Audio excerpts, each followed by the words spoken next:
listening to the Pool Envy Podcast. Code, compliance, craftsmanship, hosted by Jason Davies.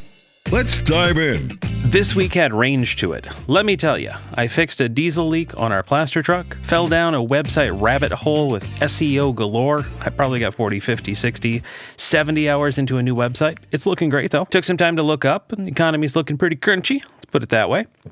And then of course we are diving into our biggest pressure blasting pool cleaning job of the year, getting ready to hydroblast a swimming pool out this week. If your pool week is quiet in November, you're the lucky one. I promise you, this week we are going to diagnose. We're going to learn a little bit about communication and how to choose methods so projects run quiet and pass on the clean side. Let's dive in. Tired, wired, still can't find a good song on the radio. One of these days, we'll have to work on that. All right, let's start out with Plaster Truck Day. This was going to be a good week. We were going to do our general maintenance, got the truck into the garage, wondering why I'm dripping fuel out the bottom of it. Never a good thing. That's what pre-trips are for, so remember, drive those big trucks, pre-trip them. But this is the kind of drip that ruins your shirt, not your morning. At least we thought. So what I noticed, huge pile of fuel spilling out of the bottom of my truck. Never a good thing, but it's 25 years old, so things like that are going to happen. What was the root cause? Well, it was a couple O-rings. Surprise, surprise. And probably some fittings that weren't the right angles. But we cleared all of that up. Actually, I put a new fuel pressure regulator on the back of the truck, tightened it down good, got the fuel line in place this time. Everything is mint. No more leaks, so hopefully that is the end of it. So the joke and takeaway this week, how many trips to the Caterpillar store counter? I'm going to keep that classified. Leaks afterwards, though, 0, and we'll call that profit. All right, learning how to save money, DIY diesel repair. When I bought a plaster truck, one of the things I did not plan on was becoming a diesel mechanic, and now I am. On the safe side of things, remember, fuel work is not DIY work, no matter how much you find on the internet. Remember to follow OEM procedures, contain spills, and dispose of stuff that's dangerous properly. And remember, don't smoke around the stuff because, remember, if you get diesel ignited, it's going to burn. That was a really poor joke, but I'm going to leave that edited in this week. Lastly, thank you to the counter person because you guys know me by first name by now. Problem solved. So kudos to Kat. Thank you guys a bunch. All right, I spent hours on our website and analytics, and I noticed us not trending very well, probably because a lot of what I do is really dull and somewhat boring. So I decided I was going to get rid of the templated website that we had and go back into what I like to call Jason style. It's not so much about owner ego, but when I come from a background of many decades of IT work, I figure a little fun in WordPress couldn't hurt. Let's fast forward about 65 hours later, and the site has way more pages than I anticipated. What I really needed to do, though, was create some clarity on the website. We had a bunch of poor wording, and it was pretty hard for people to find what they needed to. So we added our systems and evaluation, and they're good to go. And then a little bit of, I guess we say, methodical discipline. It's helping people find what they're specifically looking for without having to dodge all over the site. So when the economy decides to cough, communication is like oxygen. Got to draw a plan, cite code, show photos. So that's what I did on this website, and I think it looks a lot better. You guys can go check it out, poolenvywi.com, and tell us what you think of it. Or don't. It's your choice. We landed an interesting project this year. We are going to do hydroblasting. Well, we have a swimming pool with a plaster surface that needs to get redone, and I'm not 100% confident in the original plaster installer's work, mostly because I've picked up a lot of this pool through the pump basket the last few years. It just tells me that I'm going to run into trouble if I try to plaster something on top of it. What is hydroblasting? I'm glad you asked. Hydroblasting is high-pressure water used to remove plaster, scale, and coatings and expose a controlled uniform substrate. You could also think of it as a 40,000 psi pressure blaster that will do a lot of harm to concrete. Why did I choose it for this job? Well, the shell is sound. We want controlled removal to a constant profile, and I'll get it with that. The site supports the access for safe routing, hose containment, waste capture. Because it's out in the country, we can bring in big trucks, we can get the job done, and it's going to look fantabulous, along with giving the owner longevity. So this timeline favors a cleaner prep so our crews aren't fighting shards and micro cracks. Because when you take the chipping hammer out to things, it can really wreck what you have going on. How does this differ, again, from scarifying and chipping? Well, we're going to have a lower risk of microfractures better uniformity, less incidental damage, and issues with the tile and coping, mostly because that's coming off as well. And we're going to redo that, waterproof behind it, and really ensure for this customer that this pool is going to last the long haul. Some of the cons, though, with hydroblasting, of course, water management. We're creating water. For every minute we're blasting, we're making a mess, but that's all right. We have a cool vac truck. We're going to suck all that up, dispose of it properly. Also, you do need trained operators. So thankfully, I work with some brilliant subs who are OSHA certified. Now you might be asking, hey, you're in Wisconsin, right? Absolutely. It's cold in November, right? Well, sort of.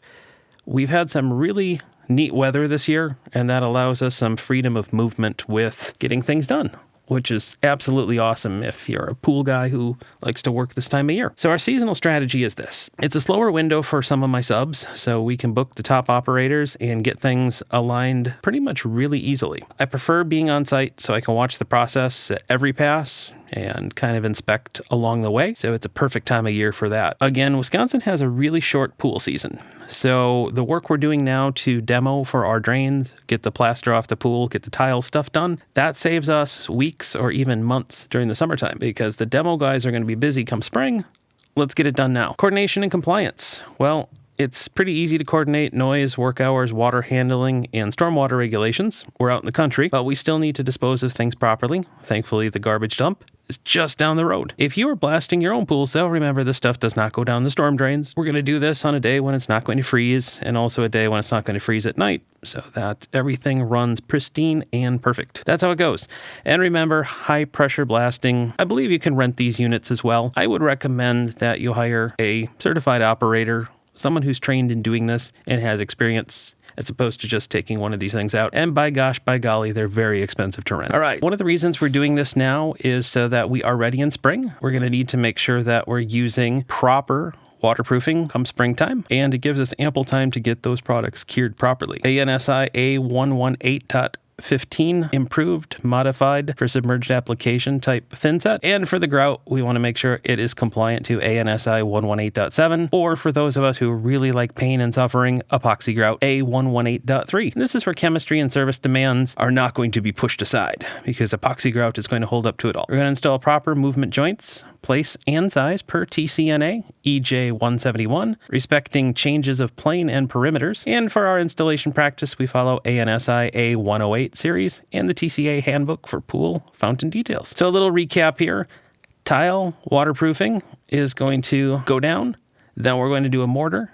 Then we're going to do our grouting on our tile. And we're going to make sure we follow TCNA standards. And once we're done with that, we'll recheck the pool under NEC 68026 for bonding continuity on our main drains, handrails, and any metallic penetrations before the new plaster goes down. Some safety and compliance notes when you're renovating a pool as well. PPE and lockout tagout. I don't know how many times it needs to be said, but lockout tagout is important because you don't want surprises. And remember, electrical safety around water. Those things apply. For dust, hydroblasting sharply reduces silica dust as well, so it's one of the other reasons I like to do that versus dry chipping. But you still have to manage that aerosolized material, and so when you're on the job site supervising, make sure your mask is with you. Hydroblasting is like pressure washer that did CrossFit for like 6 or 7 years, and then it learned manners. How's that one for you? If you're a listener, here's how to keep this efficient and calm. No DIY, just good questions. Here's 5 things you can ask, and you probably should get in writing. Why hydroblasting here instead of chipping media blasting? What finish profiles are you targeting? Number 2, how are tile lines, copings, adjacent surfaces protected? Where do hoses and cords get run? Number 3, where does the water slurry go?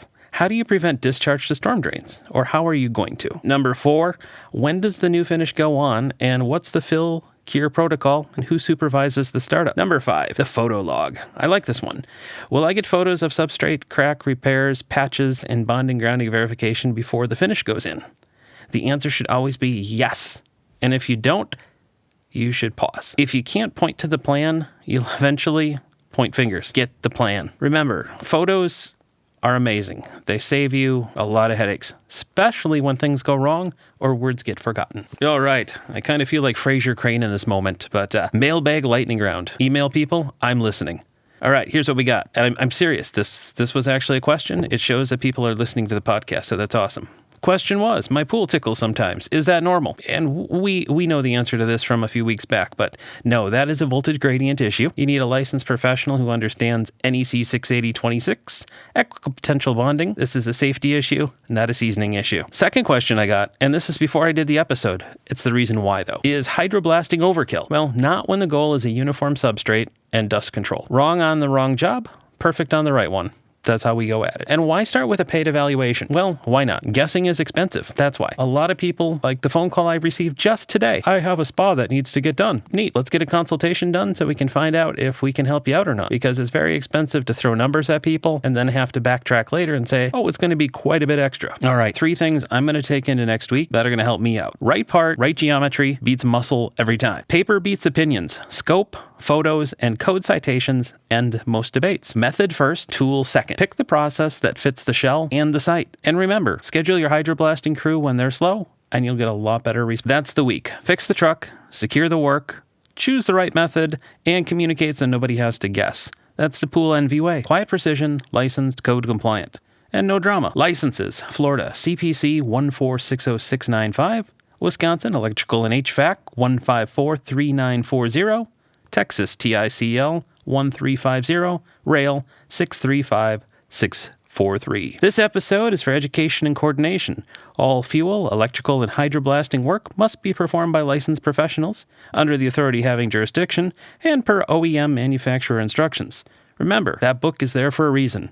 Open it, read it, follow along, and we'll see you next week. Stay safe, everybody. Thanks for listening to the Pool Envy Podcast, where licensed pool professionals speak up. Hosted by Jason Davies, licensed across Wisconsin, Florida, and Texas. For more insights, subscribe and join us next time.